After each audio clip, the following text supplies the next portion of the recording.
Ya, yang kaya, kaya, yang miskin, miskin. Retorika dibangin terus. Haram hukumnya orang kelaparan di negeri yang kaya. Ada nenek-nenek 3 hari berturut-turut nggak makan, mati. Di mana tanggung jawab negara? Kau pikir ini negaramu? Jangan mentang-mentang kau menteri. Dan kau orang kaya, nggak pernah susah. Bagaimana seorang istri menunggu suami pulang, hanya menunggu untuk membayar susu anaknya. Kau nggak pernah rasakan itu. Kau pikir ini negaramu? Boleh mecat gampang, rekrut gampang. Kau pikir ini perusahaanmu, negara? Jahat bener. Pesangon dikurangin. Udahlah outsourcing. Upah kecil nggak naik-naik. PHK gampang. Dibayar pesangonnya kecil. Kan jahat bener di kelompok pengusaha hitam. Dan saya kaget pasca pandemi baru kejadian 50.000 buruh ikut masa aksi.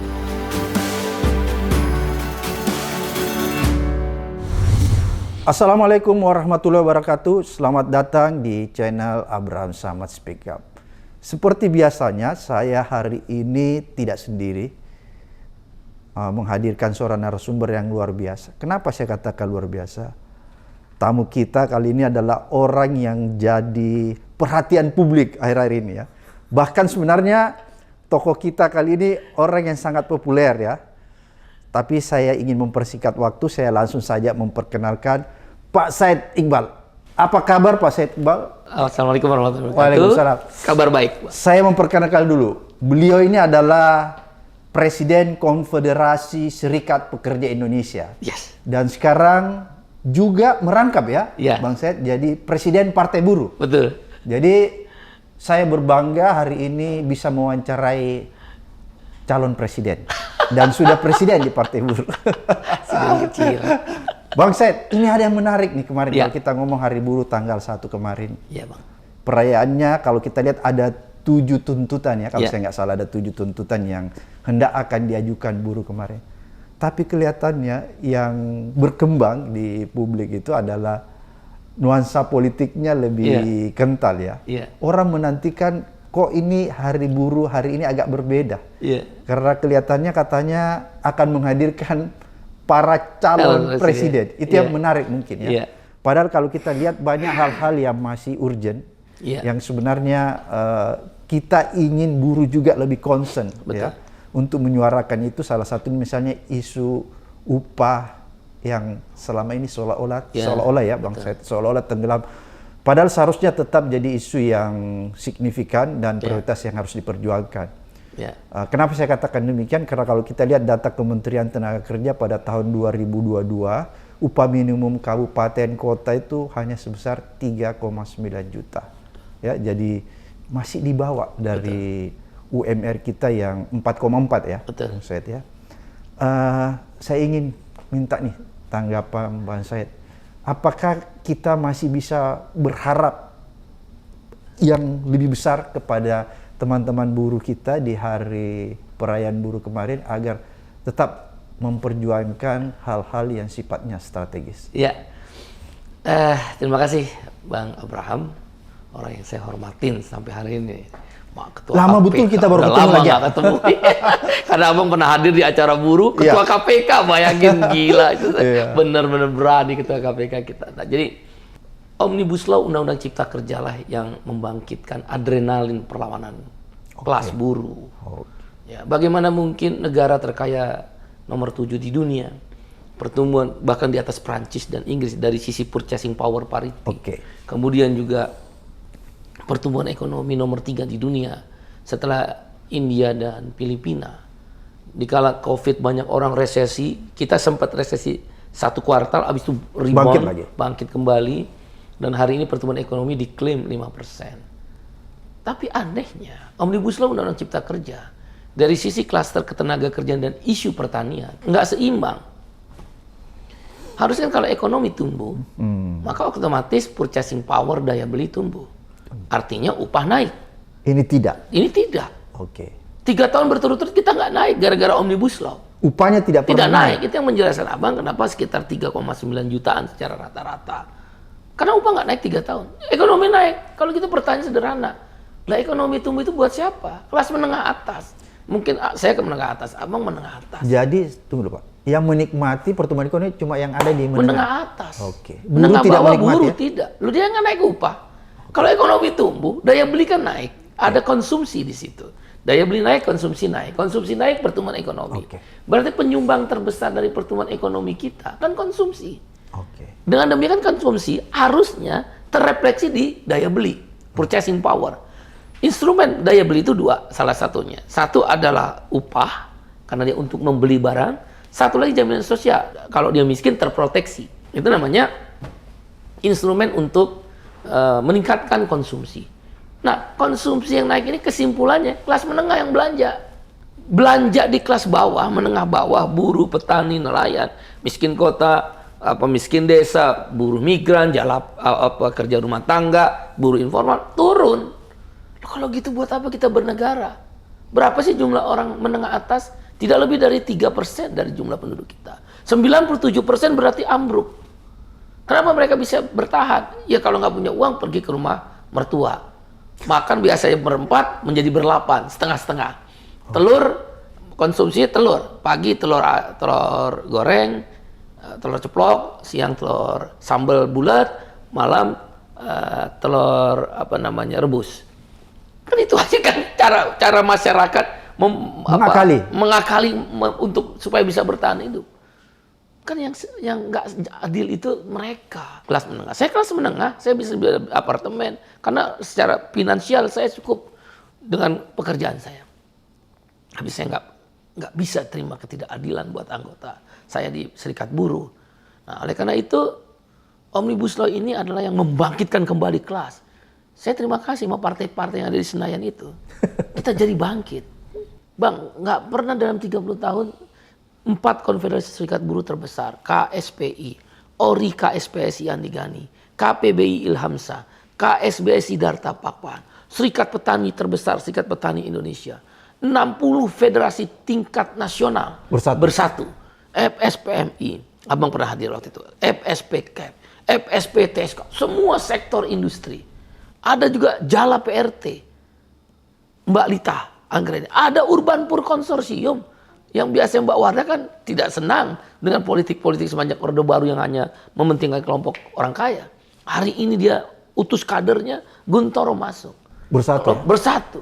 Kelompok-kelompok marginal, ojol di Katul. Kelompok supir di SBTPI. Semua mereka sekarang bersatu dalam kekuatan membangun kelas. Pokoknya saya akan bicara kelas terus. Karena kalau kita nggak mengidentitaskan kelas, mereka akan selalu kita adalah negara Pancasila, kita saling membagi, yang kaya, yang miskin. Retorika dibangin terus. Ada BLT itu remeh-temeh. Bansos mana tunjukin Menteri Sosial yang nggak ditangkap KPK. Semua ditangkap KPK, Menteri Sosial. Mudah-mudahan yang sekarang jangan. Kita berdoa, semua Menteri Sosial ditangkap KPK. Abang tahulah karena mantan Ketua KPK. 1 juta orang miskin tiba-tiba di tingkat menteri udah jadi 2 juta orang miskin. Apa kotak-katik angka orang miskin aja dikalikan anggaran di APBN. Mainan kita tahu, main-main orang atas gitu, kotak-katik angka, di sini ngomong di parlemen, di sini kotak-katik angka di birokrat. Ketemu, selisihnya itulah yang mereka korup. Kita nggak mau jaminan sosial. Karena itu kekuatan kelas ini menyatu, menghidupkan kembali Partai Buruh yang pernah didirikan oleh almarhum Profesor Dr. Muchtar Pakpahan. Waktu itu Bang Mokhtar ini melampaui masanya. Kecerdasan beliau melampaui masanya. Di bawah belum siap. Kesadaran kelasnya lemah. Prematur. Karena beliau kan orang cerdas. Sama kayak saya, beliau ILO Governing Body, salah satu pengurus Badan Perserikatan Bangsa. Saya juga sama ILO Governing Body. Cuma beliau 2 kali, saya 3 kali alhamdulillah dipercaya. Jadi kita paham. Nah, waktu itu kesadaran kelas masih lemah. Akhirnya hanya didukung oleh SBSI, satu serikat. Maaf. Kalau sekarang tadi 4 konfederasi besar, 60 federasi tingkat nasional, serikat petani terbesar, masyarakat marginal kayak seperti PRT, Urbanpur, buruh migran. Bahaya dahsyat, Bang. Biarin aja kita dikecilin. Nah, inilah yang kemudian mengingatkan kita kembali bahwa perjuangan kelas secara politik harus dihidupkan kembali. Itu yang terjadi di Eropa, yang terjadi di Amerika Latin, yang terjadi di Jepang, yang terjadi di Singapura, yang terjadi di Australia, Selandia Baru. Kita ini tidak bobokan. Udah buruh jangan berpolitik, urusin aja urusan PHK, urusin upah. Itu betul. Tapi kebijakan upah dan PHK akibat keputusan politik. Omnibus Law membuat outsourcing seumur hidup. Keputusan politik nggak? Kita yang di perusahaan kan jadi susah. Seumur hidup kita outsourcing. Karyawan kontrak dikontrak berulang-ulang, ya intinya akhirnya seumur hidup. Upah 3 tahun nggak pernah naik yang tadi dijelaskan, juga itu adalah keputusan politik Omnibus Law. Lu jangan bohongin kita lagi. Ayo kita tempur secara konstitusional. Pertarungan sedang dimulai, Bang. Pertarungan yang the real fighter itu sedang dimulai. Pertarungan itu. Jadi kami ingin 3 aliran yang di dunia itu. Ada partai yang beraliran pemodal, berarti partai liberal, partai konservatif, ya kan? LDP seperti di Jepang. Yang kedua, partai beraliran agama. Siapa bilang di internasional ada pelayanan agama? CDU-CSU di Amerika itu Christian Democratic Union, Christian Socialist Union, Kristen. Republik juga kan partainya orang Kristen. Dia agama. Salah nggak? Enggak, boleh. Nah yang salah satu, kelas pekerja kok nggak dikasih partainya di Indonesia gitu loh. Kita mau bicara upah turun ke jalan dari, abang ikutin, dari Mayday ke Mayday, isu upah muncul. Dari Mayday ke Mayday, isu outsourcing muncul. Okay. Dari Mayday ke Mayday, isu melawan karyawan kontrak muncul. Nah, rupanya ini di politik. Itulah yang menjelaskan. Tahun ini, mengapa setelah lahir partai kelas? Kami partai kelas. Identitas kelas, bukan identitas SARA ya. Partai buruh anti SARA. Partai buruh anti kekerasan, partai buruh anti perang. Itu seluruh dunia. Partai buruh bicara labor right, environmental right, dan environmental protection, dan human right. 3. Cuma itu partai buruh. Di luar itu, ya tentang kebijakan ekonomi. Maka, sekarang lebih menonjol. Untuk menunjukkan, kau jangan main-main lagi, kami udah punya partai. Dan saya kaget, pasca pandemi baru kejadian 50.000 buruh ikut masa aksi. Itu belum pernah. Selama pandemi kita susah sekali mengorganisir. 9 poin tentang buruh. 1, upah yang murah. Okay. Yang tadi abang cerita. 2, outsourcing seumur hidup. 3, karyawan kontrak seumur hidup. 4, PHK mudah. Kalau bahasa Menko Perekonomian, easy hiring, easy firing.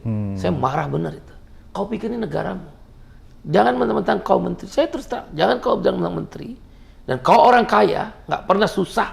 Bagaimana seorang istri menunggu suami pulang, hanya menunggu untuk membayar susu anaknya.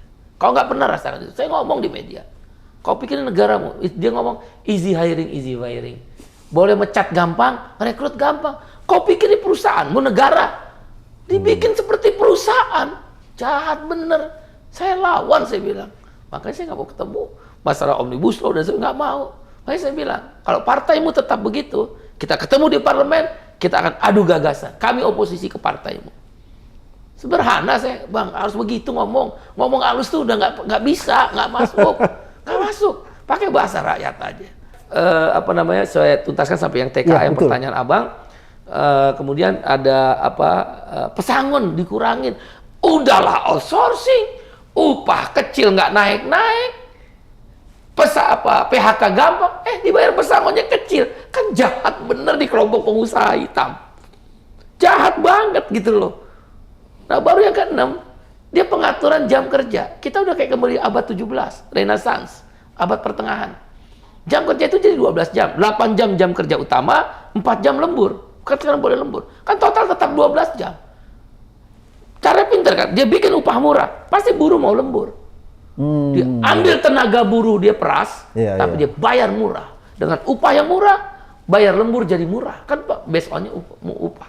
Kemudian juga para buruh perempuan yang mengambil cuti haid dan cuti melahirkan, nggak jelas kepastian upahnya.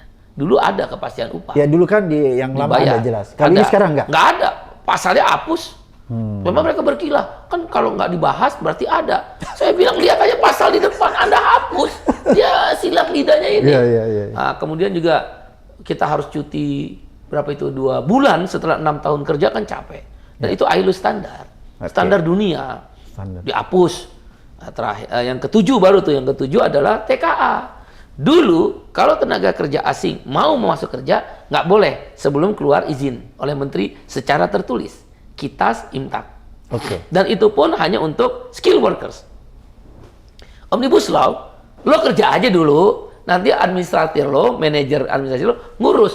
Ya masuklah si unskilled workers, buruh kasar, terutama dari Cina. Kan kita lihat, sopir forklift buruh dari Cina, tukang batu di Lipo ketahuan tuh Cina, di Pulau Gadung perusahaan baja, tukang masak dari Cina. Aduh, saya bilang jahat bener.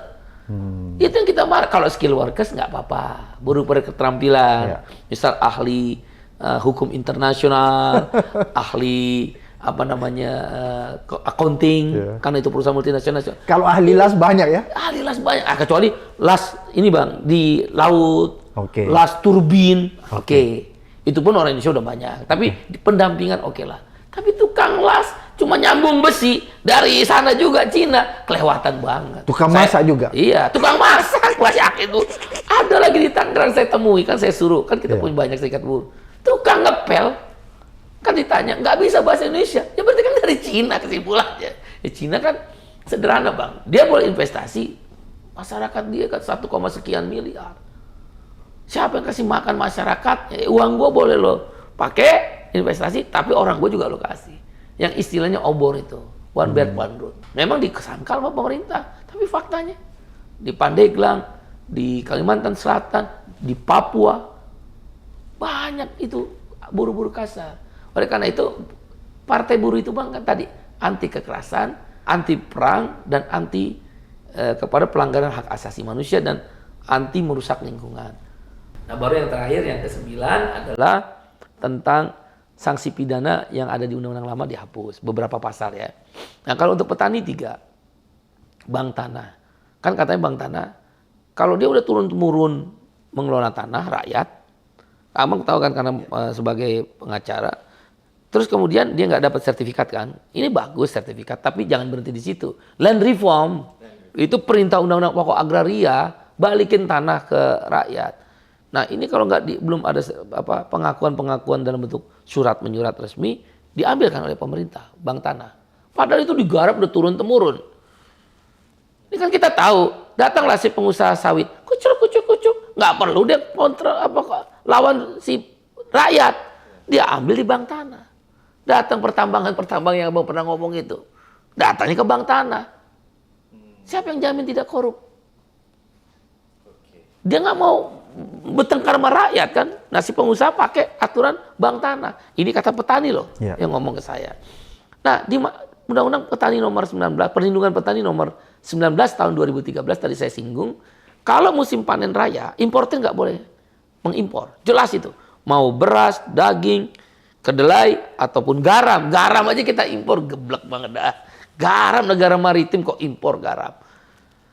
Itu dihapus di Omnibus Law. Boleh. Nah sekarang impor yuk masuk lagi. Waktu petani musim panen raya kan jerit semua. SPI, Henry Saragi dan Ruli, pengurus partai buruh, teriak kan. Nah, alhamdulillah berubah. Harga pokok gabah. Produksinya 5.050 per kilogram. Pemerintah menentukan 4.500. Kok pemerintah berlaku seperti, maaf, tanda petik rentenir. Jahat bener ini negara. Udah outsourcing menjadi agen outsourcing. Pemerintah yang boleh menentukan ini jenis pekerjaan boleh outsourcing, ini jenis pekerjaan yang tidak boleh outsourcing. Jadi negara bertindak jadi agen. Agen outsourcing, Bang. Kan saya tepuk jidat teman-teman saya di Prancis sama Inggris, ketawa ngakak, baru hanya Indonesia. Ini keajaiban yang ke-11 saya bilang. Setelah Borobudur. Borobudur kan keajaiban 10. Nah, Indonesia lah keajaiban 11 dengan outsourcing itu menjadi agen. Nah, yang lain juga kalau dia impor pada saat panen raya dihukum 2 tahun, 6 bulan, 2 miliar denda, dihapus. Ini undang-undang semua memproteksi pengusaha. Kalau investasi ya, regulasi investasi untuk lebih mudah, delivery on time bisa lebih cepat, ketepatan dalam membuat izin, kita setuju kan? Itu setuju ya? Iya, investasi bisa masuk. Sepanjang dia mengikuti aturan. Yang kita nggak setuju, kenapa lo hajar kesejahteraan buruh, kesejahteraan petani, lingkungan tanah yang bisa 150 tahun. The land of wealth, kata Adam Smith, bapak ekonomi klasik dunia. The land of wealth, kedaulatan adalah tanah. Abang punya rumah, saya punya rumah. Siapapun yang masuk ke pekarangan saya, kena hukum. Karena kedaulatan tanahnya adalah milik kita. Indonesia tentang tanah. Bagaimana mungkin orang asing bisa 90 sampai 150 tahun? Apa yang akan terjadi di tanah itu? The land of wealth, itu jelas. kedaulatan adalah tentang tanah, Adam Smith. Nah, itu yang kita kritik. Nah, Partai Buruh harus memerankan itu. Kalau cuma serikat buruh nggak bisa, Bang. Jadi kemarin peringatan Hari Buruh itu adalah salah satu gambaran yang bisa dihadirkan bahwa buruh lagi solid-solidnya. Solid dan sedang memastikan tentang kepentingannya di segmented. Kita kan ada 4 ciri, beda kita dengan partai lain, Bang. Captive market. Buruh, petani, nelayan, miskin kota, udah di situ ubak-ubak. Misal contoh, konstituen Partai Buruh sekarang nih yang udah anggotanya dari 4 konfederasi, Serikat 60, Federasi Serikat Tingkat Nasional, Serikat Petani, Urbanpur, Jalapet, itu 10 juta. Kalau satu istri atau satu anak, dan satu istri atau satu suami dan satu anak, koefisien pengali 1,4, total 24 juta. Ubek-ubek aja di situ. Jangan terlalu ambisius, rakyat enggak. Rakyat mungkin udah ada di partai lain yang berbasis agama, berbasis pemodal. Ini di sini aja main. Dan gak usah terlalu ambisius. 56,4 juta buruh formal atau 70 juta dengan keluarga, nggak usah. Anggota sendiri aja ubek-ubek. Sadarin, kamu tahu nggak, upahmu murah, upahmu nggak naik karena keputusan partai politik itu. Sekarang kamu udah partai politik sendiri, rumah sendiri, go back home, mau nggak? Pasti mau, Bang. Mereka mau iuran kok. Rata-rata iuran di FSPMI dan KSPI 100.000 per orang. Loh, kan gampang. Dia beriur, tapi dia yakin naik gajinya 500.000. 500.000 kali 12, 6 juta setahun. Dia ngeluarin cuma dari 6 juta 100.000, ya mau dong. Kalau hitung-hitungan mereka ya, bilang mau lah, Bang. Lo nggak usah jadi karyawan outsourcing, tapi lo kita perjuangkan dengan partai, ya mau lah. Tanah Anda yang sudah dirampas oleh oknum korporasi, kita balikin, reclaiming, reforma agraria, land reform, mau nggak? Ya mau lah. Nelayan, ada yang punya perahu? Nggak ada, Pak. Saya kan ke Pantura, kan kita kuat juga di Pantura. Nggak ada, Pak. Terus dari mana perahu? Di perahu orang Jakarta semua. Lah, besok kita pastikan anggaran APBN perahu gratis untuk 10 orang. Jadi Anda bisa atur per 3 orang, ganti-gantian. Gratis, solarnya gratis, nggak usah pakai subsidi. Ambil kita dari APBN. Gitu. Mau semua, Bang. Nah, itu yang menjelaskan kenapa May Day, kekuatan Partai Buruh bangkit, rebound. Dan rebound. Dan isunya kan sama, Bang. Satu, cabut Omnibus Law, Undang-Undang Cipta Kerja. Itu yang pertama ya? Yang pertama. Dua, cabut parliamentary threshold 4% dan presidential threshold. Dua undang-undang ini mengembalikan demokrasi terpimpin. Anda bayangkan, kalkulasi Partai Buruh, ini saya bawa nih datanya. Kalkulasi Partai Buruh, saya bawa datanya, itu kami bisa dapat 30 kursi, Bang. Asli 30 kursi. Di 16 provinsi. Kalau berjalan sebagaimana mestinya. Ya, kalau benar-benar nih ya. Kalau tidak ada serangan fajar. Kalau nggak apa-apalah serangan fajar. Jangan lupa, Bang. Buruh itu berupah. Dia nggak akan mempan. Oh, nggak mempan. Dia bilang, gue cuma dapat 200.000. Mendingan gue naik upah 500.000 nanti oleh Partai Buruh. Nah, itu kan udah mereka rasain. Perjuangannya KSPSI, perjuangan KSPI. Bang, kalau nggak ada kan konfederasi serikat buruh, KSPSI AGN, KSPI yang saya pimpin, KPBI, KSBSI Darta, nggak ada BPJS, Bang. Kami 80%. Jadi itulah salah satu bentuk perjuangan teman-teman buruh selama ini dengan adanya itu ya. Ya, BPJS. Serikat buruh naik satu tingkat. Politik. Itu masalah BPJS. BPJS. Salah satu perjuangan ya.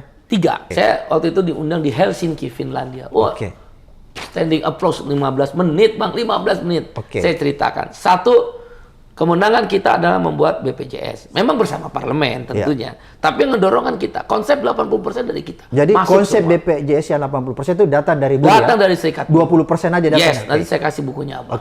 Tentang buku putih itu. Bayangin. Tadinya orang dilarang sakit. Sekarang unlimited biaya, seluruh jenis penyakit dan seumur hidup kalau dia miskin.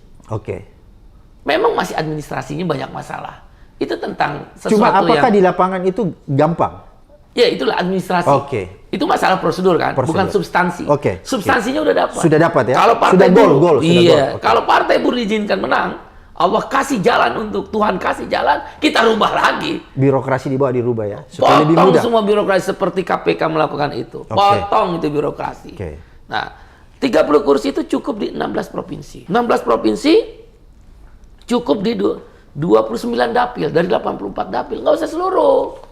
Tapi begitu kita hitung, 30 kursi ini di 16 provinsi, 29 dapil, 16 provinsi dari 38 provinsi, 29 dapil dari 84 dapil, ketemunya cuma 4.575.324. Kalau kita pakai parliamentary threshold, harus 6 juta. 6 juta. Masa kursi 30 kursi diambil, Bang, dirampas sama kursi-kursi di parlemen, kan jahat. 30 kursi itu papan tengah, Bang. PAN itu kan 39, dua kalinya P3 19. Masa partai buruh dapat 30 kursi dengan sistem parliamentary, maka kita hapus. Bahkan baru yang presidensial threshold, kita diajukan cuma capres, itu lagi. Disodorkan itu aja. Ya. Timor Leste, jumlah penduduknya tidak sampai 60 juta saya rasa ya, kalau saya salah dikoreksi. Betul. Tapi calonnya 70. Betul. Di Prancis kemarin calonnya 40. Ya. Di mana? Malaysia sebelum calon-calon Anwar 10. Ya. Di Indonesia 270 juta. Cuma 3 orang. Dan itu terus. Dan itu aja. Nah, maka kita minta itu. Baru yang ketiga tentang buruh juga kan. Kita meminta disahkannya RUU PPRT, perlindungan pekerja rumah tangga. Ya, dan HOSTUM. Apa itu HOSTUM? Hapus outsourcing, tolak upah murah yang tadi di awal Abang tanyakan. Tadi isu buruh. Itu juga isu partai buruh sekarang. Dan yang keempat, RUU kesehatan. Nggak mungkin, Bang. Itu BPJS kesehatan di bawah menteri. BPJS kesehatan hampir nanti dalam 10 tahun sama 1 kali APBN. Masa menteri yang ngelola? Harus presiden. Dan menteri kan nggak boleh ngelola dana di luar APBN. Kan KPK Bang lebih tahu. Ini uang gemuk. Kita ngerti. Mau dimain-mainin lagi. Pertanyaan berikutnya. Kalau dia BPJS terjadi kegagalan bayar, karena iurannya sudah habis karena bencana alam misal, siapa yang bayar? Menteri bisa nggak tanda tangan? Nggak bisa, harus presiden. Ini akal-akalan. Dia mau ngambil dana BPJS lagi setelah dana pertambangan. Ini kan akal-akalan. Kita lawan lah yang kayak begini. Jadi ini jadi concern teman-teman Partai buruh. Bersama serikat buruh. Yang kelima adalah reforma agraria dan kedaulatan pangan. Bukan ketahanan pangan dengan food estate. Nggak ada yang jalan. Nggak sesuai harapan. Kalaupun jalan nggak sesuai harapan. Maka kedaulatan pangan anti impor. Partai buruh itu anti impor. Mau impor apapun jadi kita jelas ya, tentang kedaulatan pangan anti impor ya. Maka harus memberdayakan di negara agraris. Nah, SPI contoh yang berada di Partai Buruh, pendiri pelanjut, dia membuat namanya kedaulatan pangan 1 hektar tanah. Kan Pak Jokowi datang tuh yang di Tuban. Datang Pak Jokowi sebagai presiden dan tertarik Pak Jokowi. Misal 1 hektar tanah, ada satu kelompok petani, katakan 50 petani. 50 petani ini patungan beli 5 ekor sapi. 5 ekor sapi ada pupuk kandang. Pupuk kandang jadiin kompos. Nggak mahal kan? Dan hasil panennya bisa 2 kali lipat dengan menggunakan pestisida. Itu yang akan kita kembangkan.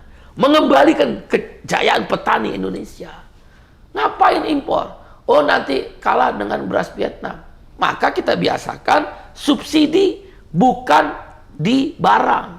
Subsidi mengembangkan tadi ekstensifikasi dan intensifikasi pertanian. Apa sih yang susah, Bang? Orang IPB juga bisa, orang Unhas juga bisa. Alamak, pekerjaan sederhana ini pura-pura aja nggak bisa. Pura-pura nggak bisa supaya dapat ini rente. Ini kan mental rente. Kalau impor ada komisi. Ya, ada Abang komisi. tahulah ketua KPK, saya nggak bisa. Saya sama guru besar sebetulnya ngomong gini ya kan. Rente, Bang. Mental rente kita ini birokrat kita. Jadi itu yang mau dilawan ya? Yes. Land reform, reforma agraria. Kembalikan tanah kepada petani. Bayangkan, Omnibus Law membuat petani di kala musim panen impor beras boleh. Kalau Undang-Undang Nomor 19 tahun 2013 perlindungan petani nggak boleh. Sekarang Omnibus menghapus 2 juta ton beras masuk dengan alasan tidak ada cadangan. Siapa yang tahu rakyat ada cadangan atau enggak? Hanya permainan rente aja. Berarti Bung Set, Omnibus Law ini menjadi hal yang sangat merugikan ya? Sangat, Bang. Jadi makanya, tidak ada alasan untuk bisa diterima? Tidak. Itulah makanya partai secara konstitusional ya, nggak boleh kudeta, nggak boleh macam-macam. Apalagi aksi besar-besar yang merugikan rakyat. Kita masuk ke konstitusional, makanya jangan curangin kita.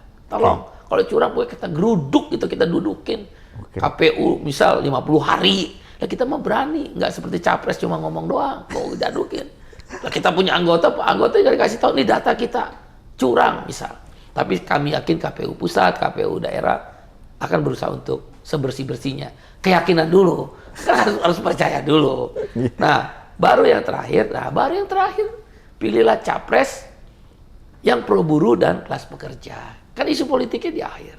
Tapi yang di akhir ini penentu. Boleh saya minum dulu Bang ya? Ya. Kan boleh nyantai kan Bang ya? Santai aja, Bung Said. Sebaik apapun sistem, kalau pemimpinnya buruk, hancur sistem. Oke.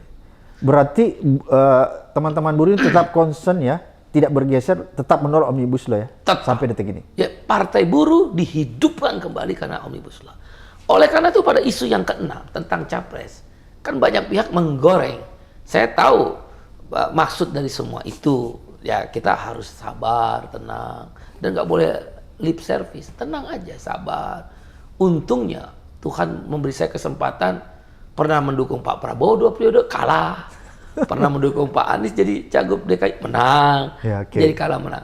Dan terbiasa ditempa dengan serangan, bully-membuli. Alhamdulillah sekarang jadi ketika partai udah ada, lebih tenang. Dan kawan-kawan di grassroots juga lebih tenang. Ini tentang trust. Trust and unity. Kepercayaan dan persatuan. Kunci kemenangan Partai Buruh.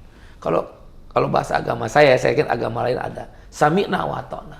Kalau kau sami'na, kau dengar pemimpinmu, dan kau taat ketika pemimpinmu bersuara, pada saat itu kemenangan.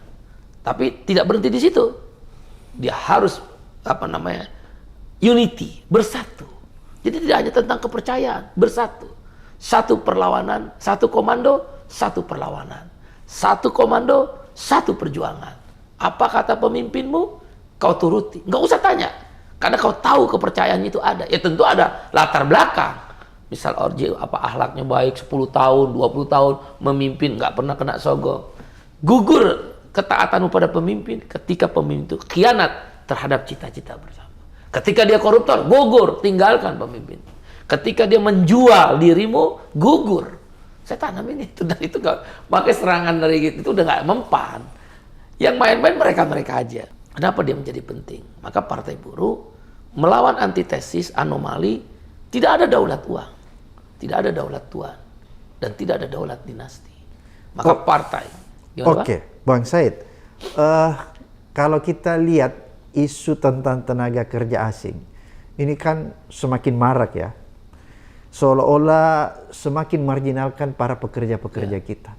Apakah ini menjadi concern juga nanti? Yes, di Undang-Undang Cipta Kerja, baru kemarin orang masih fitnah kita udah kerja gitu. Masukin judicial review. Oke.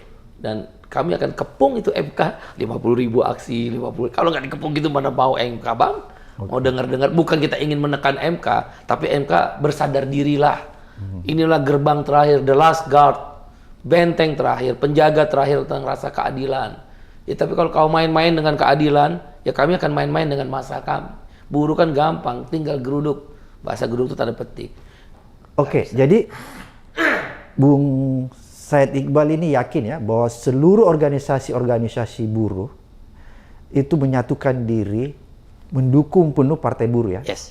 Itu yang pertama. Kemudian yang kedua, apa harapan nih? Ini kan judicial review sementara diajukan kan? Iya. Kalau seumpamanya kita berandai-andai aja nih Bang Said.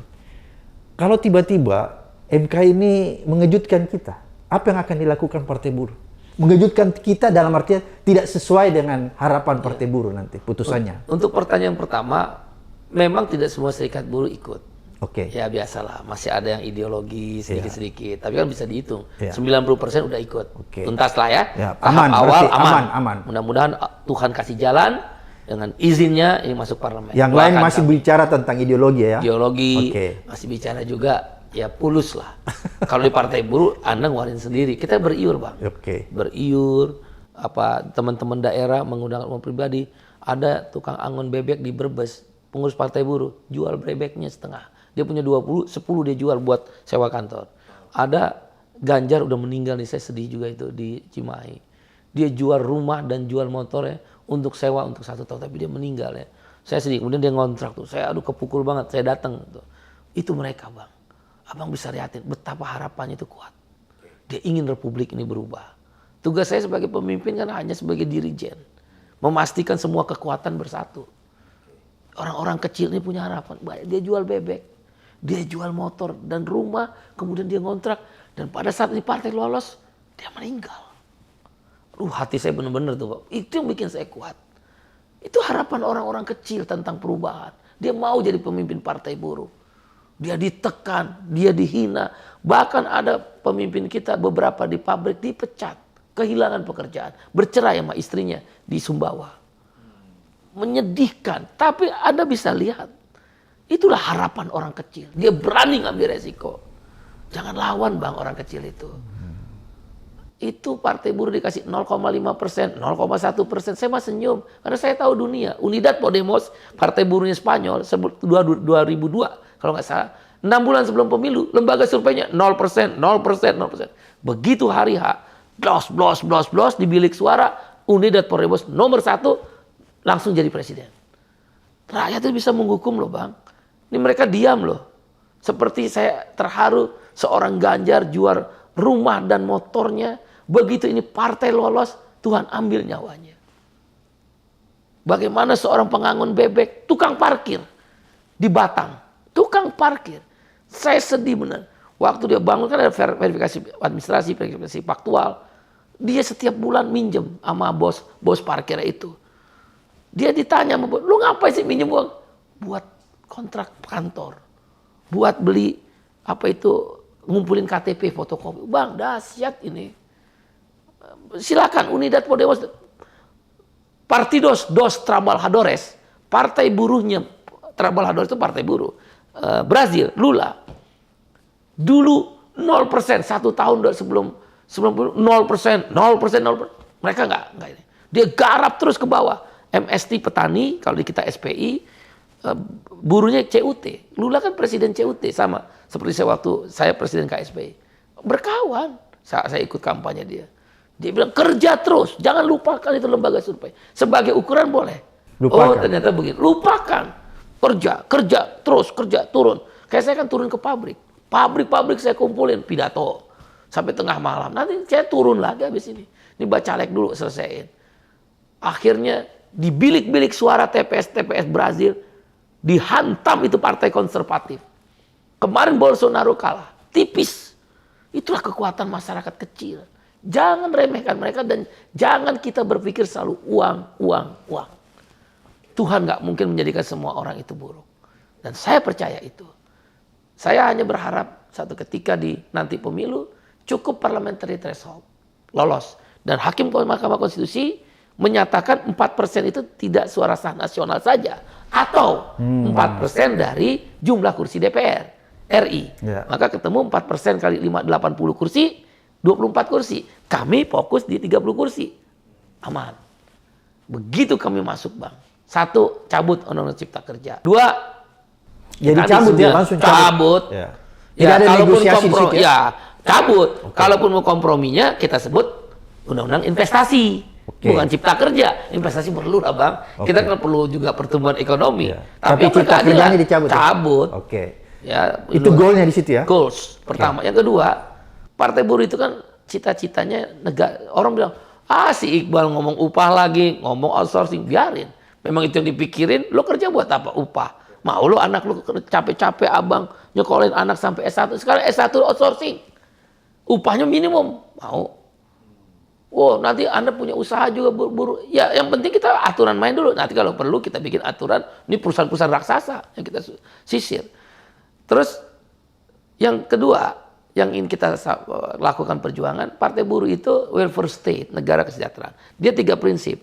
1, kesetaraan kesempatan. Saya ditanya, bahasa gampangnya gimana Bang? Kita nggak usah susah-susah. Lo boleh kaya, tapi kita nggak boleh miskin. Udah gitu aja. Lo kaya deh, tapi kita nggak boleh miskin. Terus gimana Bung Iqbal? Nah yang kedua prinsipnya, redistribusi kekayaan yang adil dan merata. Apa itu? Anti impor. Petani akan terlindungi. Ada subsidi negara. Partai buruh itu pro subsidi. Dia akan berjuang di politik anggaran. Kan anggaran, budgeting, pengawasan, legislasi. Di budgeting, kita akan bertarung untuk memastikan subsidi BBM, subsidi pupuk benih, subsidi untuk solar nelayan. Itu tetap. Itu tetap dan diperbesar. Oke. Itu kan pertarungan Ya. di politik anggaran. Oke. Kalau kita punya partai bisa, kalau serikat kan nggak bisa. Oke. Nah, selain dia pro subsidi, dia pro jaminan sosial. Yang udah ada kan jaminan kesehatan, jaminan hari tua, jaminan pensiun, jaminan kecelakaan kerja, jaminan kematian. Udah ada. Dan jaminan kesehatan jangan lupa, itu perjuangan kelas pekerja. Kami habis-habisan berjuang BPJS. Nanti saya kasih buku itu. Nah, yang 5 lagi kita mau minta. 5 lagi bang, iyalah. 5, jaminan makanan. Haram hukumnya orang kelaparan di negeri yang kaya. Ada nenek-nenek 3 hari berturut-turut nggak makan, mati. Di mana tanggung jawab negara? Kalau saya menteri, saya mundur itu. Jadi negara tidak hadir ya di situ. Hadir. Oke. Anaknya nangis, sampai cucunya yang nangis. Caranya gimana Bang Iqbal? Gampang. Kasih aja 500.000 sampai 1 juta per orang. Sampai kapan? Sampai mati. Lah lu kan udah nggak bisa kasih pekerjaan sama orang miskin. Masa lu nggak mau Amerika aja? Kalau musim dingin kita lihat kan Iya, iya. orang antri. Iya, iya. Dia ambil makan sebebas-bebasnya. Betul. Nah kita si nenek-nenek mati kita nggak tahu. Ada yang tinggal di kandang ayam, ada yang tinggal di kandang kambing. Kan kita lihat TV. Ya. Amerika kapitalis tuh, banyak kapitalis. Dia ngantri. Ya. Dikasih makan, dikasih juga tempat penginapan. Iya. Yang kalau nggak cukup ya berarti ada cari lagi daerah lain. Kan begitu. Ada jaminan sosial yang standar. Yes, jaminan sosial makanya saya sebut. Ya. 5 lagi, yaitu makanan. 500.000, katakan 500.000. Orang buruh kontrak miskin. Mbok jamu gendong miskin. Ojek online miskin. Sopir miskin. Bagaimana caranya? Pokoknya kalau itu udah status pekerjaan, menjelaskan pasti miskin. Gampang, coba aja panggil ojek online. Bang ojek sini, pasti dia berhenti. Kenapa? Abang miskin nggak? Pasti hasil digampar. Plak, lu nggak lihat muka gue udah peluhnya banyak keringetan. Lu masih nanya gue miskin lagi kan? Pasti miskin. Udah kasih 500.000, kling. 27,7 juta jumlah orang miskin kan? Kita bulatkan 30 juta lah. Cuma 15 triliun sebulan. Setahun karena APBN 180 triliun. Cukai rokok 120 triliun. Kemana tuh cukai rokok? Kita bikin orang yang mau pergi terbang, kan kita anggap orang yang mau terbang naik pesawat Punya duit. punya duit. Oke. Potong 20.000. 20.000. Taruh di situ buat orang makan.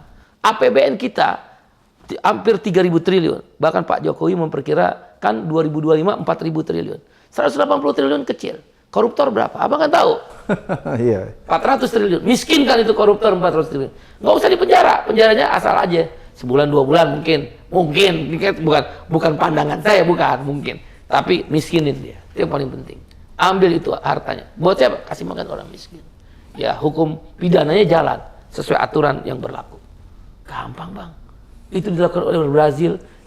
Lula naikin upah 30% setiap tahun Lula. Lula membuat orang jadi tambah miskin? Enggak. 8 tahun Lula berkuasa, dia menjadi pelopor bridge Brazil, Rusia, India, China, South Africa. Yang sekarang mata uang mereka menggoyang dolar. Ayo mau bilang apa? Dia makin kaya negaranya Brazil. Padahal Brazil di bawah Indonesia. Indonesia di atas Prancis, di atas Inggris, di atas Brazil. Indonesia hanya kaya dengan India. Nomor 1 Cina, Amerika, Jerman. Nomor 4, 5, 6 saya lupa. Nomor 7 Indonesia. Jepang, kalah kita. Kalah sama Brazil, sama Peru. Peru negara seemprit ujung kuku. Kalah kita. Orang kasih makan. Yang kedua, jaminan perumahan. Saya ingat benar. Mertua saya tentara. Begitu dia pensiun, ada rumah. Polisi pensiun, ada rumah. PNS pensiun, ada rumah di Citayam, di Bojonggede. Dulu Perumnas Klender itu pinggiran kota, jin buang anak. Perumnas Bekasi, Perumnas Depok, jin buang anak, nggak ada yang mau. Sekarang jadi tumbuh kota-kota satelit. Sekarang bang, harga rumah udah 200 juta, 30% 60 juta. Siapa yang bisa punya rumah masyarakat kecil? Masuk akal nggak? Maka jaminan perumahan. Subsidi 100 triliun. Partai A ngambil infrastruktur, ambil. Partai B karena aliran agama buat membantu rumah ibadah, ambil boleh. Terus partai buruh apa? 180 triliun orang miskin, 100 triliun bikin rumah. Selesaikan bang. Nggak mau, gue ngomong ke media. Partai A ngambil infrastrukturnya gede. Nih, dia makan infrastruktur gede. Gue berani bang kayak gitu. Pusing amat. Tapi ngomongnya di dalam DPR. Jangan di luar DPR. Kan boleh. Oke. Akhirnya kan kompromi. Nah, itu yang saya bilang keseimbangan di dalam politik anggaran.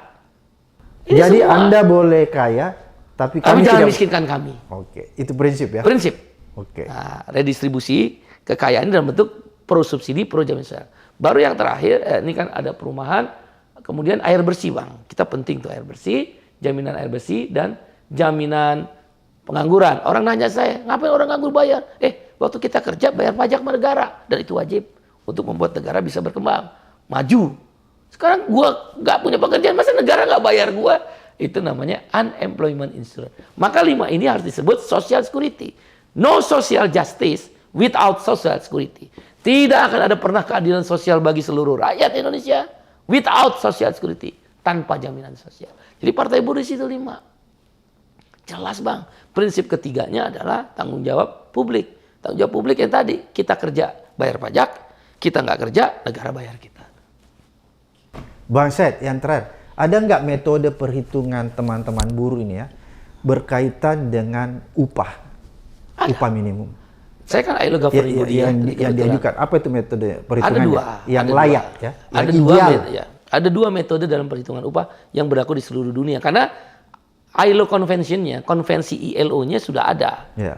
Kalau saya nggak salah nomor 133 tentang upah minimum. Satu namanya standard living cost. Kalau biaya hidup, kalau di luar negeri kan harga susu berapa, harga daging berapa, dihitung. dan seterusnya dihitung. Ya, okay. Nah, kalau di Indonesia namanya KHL, kebutuhan hidup layak. Ada 60 item dihitung dari survei pasar. Ketemu berapa nanti. Yang kedua adalah secara makroekonomi, inflasi plus pertumbuhan ekonomi. Itu udah kita ajukan berulang-ulang. Termasuk 60 item dirubah. Kalau Partai Buruh masuk, maka itu tadi kita bicara upah mulai dari sini dulu. Standard living cost ganti dari 60, kami sudah punya konsep 84. Jadi itu sebenarnya sudah diajukan ya? Sudah. Tapi tidak pernah direspon? Ya nggak ada partainya. Oke, oke, karena siapa yang memperjuangkan di parlemennya? Nggak ada partainya. Jadi ini salah satu nanti yang akan diperjuangkan habis-habisan ya? Karena kan tadi kita punya 13 platform. Salah satu platform selain reforma agraria, yang pertama itu platform kita adalah anti korupsi, Bang. Jadi kita mau kembalikan KPK seperti awal pendiriannya. Dia harus extraordinary body.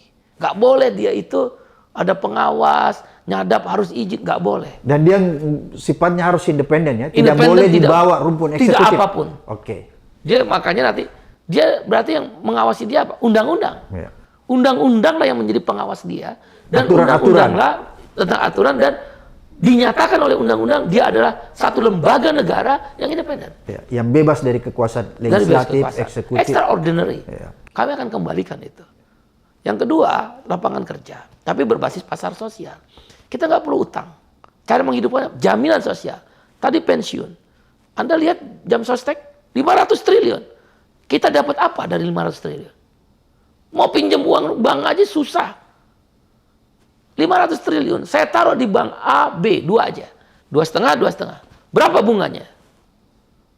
Oke, saya minta bunganya. Kau bangun perumahan buruh. Bang, ini teori gampang ekonomi. Terus yang kedua, kalau buruh minjem uang mau bikin usaha, kau kasih bunga setengah. Kau ambil subsidi dari bunganya jam sostek yang 250 triliun. 250 triliun, nolnya berapa tuh? Kita aja nggak bisa hitung. Iya. Gampang, Bang. Oke. Udah lain dibikin susah karena kapitalis terlalu serakah. Oke. Ini person greedy. Jadi itu metode sudah ada ya? Yes, termasuk upah tadi. Oke. Maka KHL-nya kita akan rubah jadi 84. 84. 84 KHL. Atau kalau mau pakai makroekonomi berarti inflasi plus pertumbuhan ekonomi. Bahkan kami tambah alfa. Apa itu alfa? Tergantung jenis industrinya.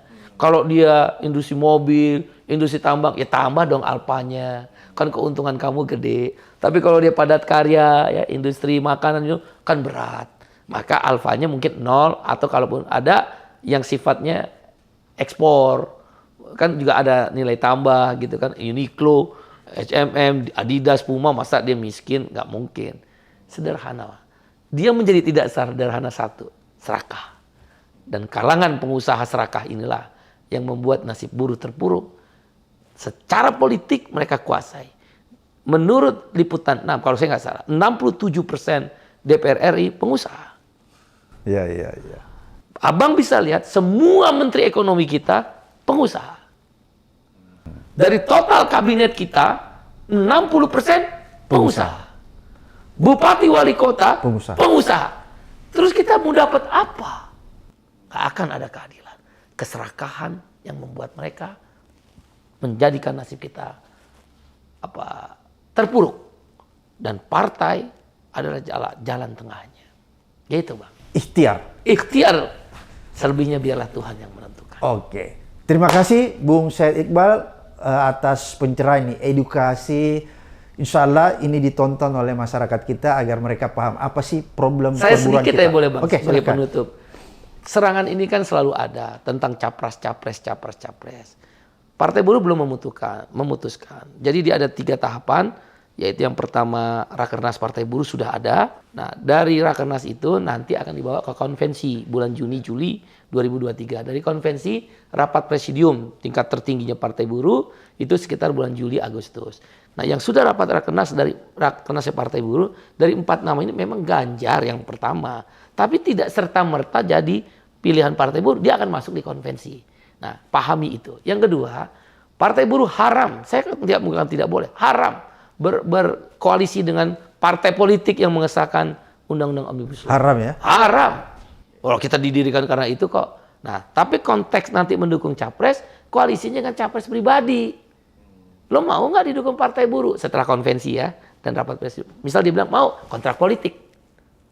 Ini yang jadi pegangan Partai Buruh. Partai Buruh tidak akan ikut dalam tim capres di KPU. Itu udah pasti. Karena semuanya pro Omnibus Law. Kan saya diserang terus.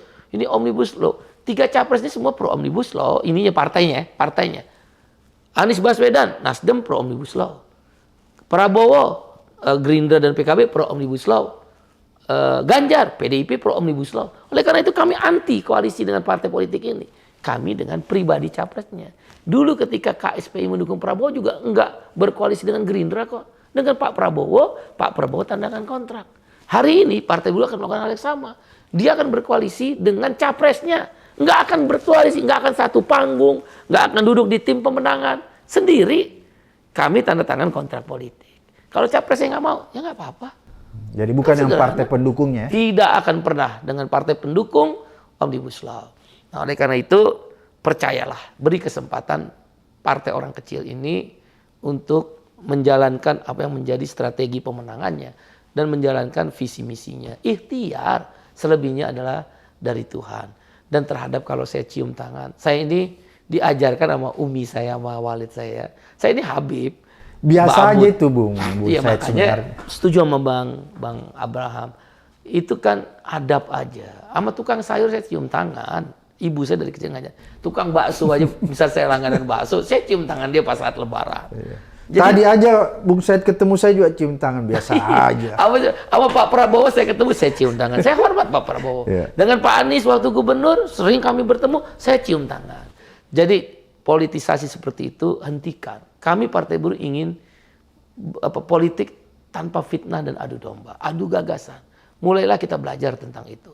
Itu buzzer-buzzer itu udahlah hentikan. Terima kasih Bang atas perhatiannya. Oke, Bang. sekali lagi terima kasih Bung Syed Iqbal sudah memberikan pencerahan, informasi dan edukasi di channel Abraham Samad Speak Up. Sampai ketemu di episode berikutnya. Sampai ketemu Bang. Terima kasih Bang. Cium tangan kan?